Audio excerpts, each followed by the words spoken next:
Japan versus Spain on paper, very, very interesting. Two typically possession-heavy teams. Anyway, let's get right into it with this example in the 48th minute. We've got Japan defending in a 5-4-1 with the midfield covering over to try and put pressure in those wide spaces where Spain wanted to try and overload. Spain typically built up with this 2-3 or 3-1 shape where the near-sided fullback, in this case Battier or Carmona or Hernandez, the fullbacks tried to hold the width, and then that allowed the wide midfielders, so for example Caldente, to be able to roam. In this case she's dropped all the way to left back, but then that allowed them to try and build up in these spaces between the centre backs and wide centre backs and the midfield, just generally between the lines, and play extremely intricate football. The thing is though, whilst they had tons of possession, it wasn't very penetrative, and then also they didn't really cross that much, so they just held possession but didn't really threaten the goal. So we get to see some of that here with some really tidy play in this left hand side channel, eventually leading to on a Battier who started off as right back, now playing as left back, having a nice through ball played in for her, and she's able to cut inside, taking advantage of a slip here by Shimizu, eventually leading to Battier's shot, which is wide. But then we get to see Japan's build up, which was this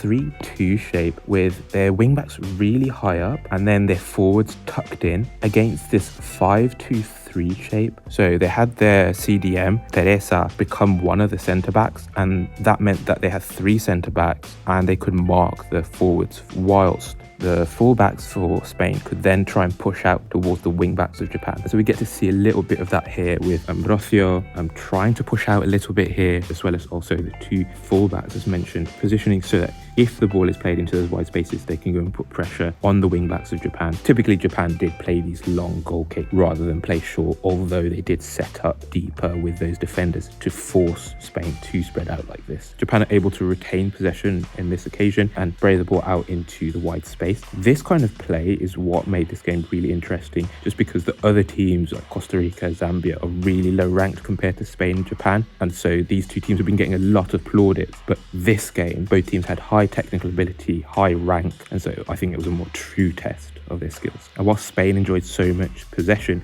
Japan had this clear plan where they would play it into these wide spaces, and then you'd have a player play it backwards and then have the other forwards try and run in behind as Spain's defenders look to try and put pressure on the initial receiver. And so we see that here, just as we did for their first goal, where as soon as the ball's played across to that side, we now have runners positioned to potentially get in behind off an early, deep through ball. I mean, on this occasion, Spain are able to delay the inevitable, where eventually the long ball is played forwards. Next, I thought I'd just mention Japan's counterattacks, starting here in the 28th minute, where again, we've got a fullback. This point, it's a bit earlier before Spain somewhat capitulated.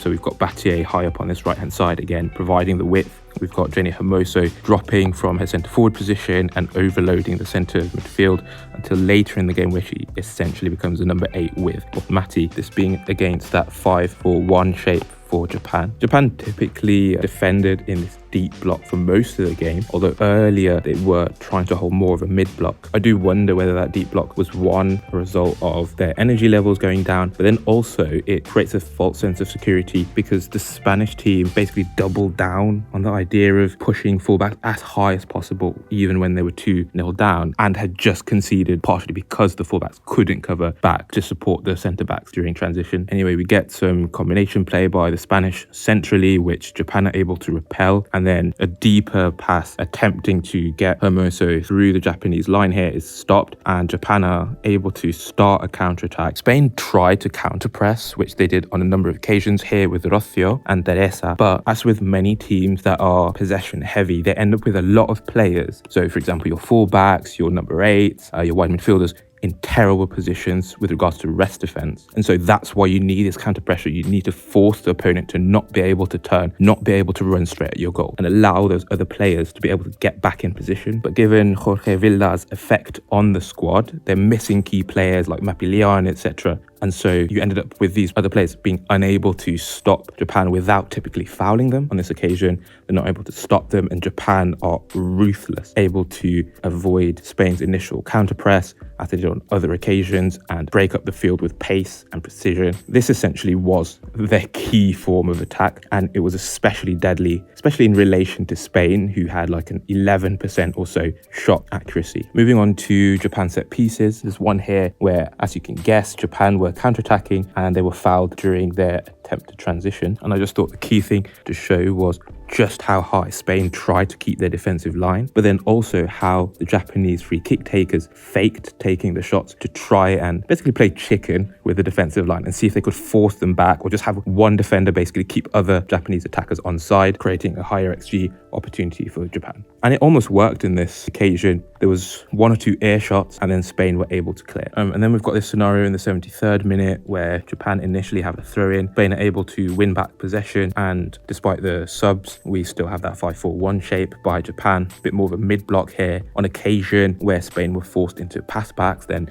they did try and push up the pitch and try and press a bit more intensely. We've got Tanaka here making it difficult to pass into the pivot player for Spain. This they did quite well throughout the game, making it particularly difficult for Spain to be able to switch effectively. And then we've got Spain playing it over towards the right hand side and doing as they did earlier. So again, we've got players between the lines. They're going to be looking to try and exploit those spaces in the wide areas. We've got Hermoso as a number 8 now with Bonmati, but Japan's 5-4-1 is going to make it extremely hard as the midfield cover across and put a lot of pressure in those wide space areas. And then in central areas too, the defenders are quick to track forwards, dropping into those spaces, looking to receive. Okay, so with that, thanks for watching. If you've enjoyed the video, please give it a like, consider sharing it on social media, maybe subscribing. If you like this tactical analysis of the Women's World Cup, consider watching some of our other videos. And with that, we're out.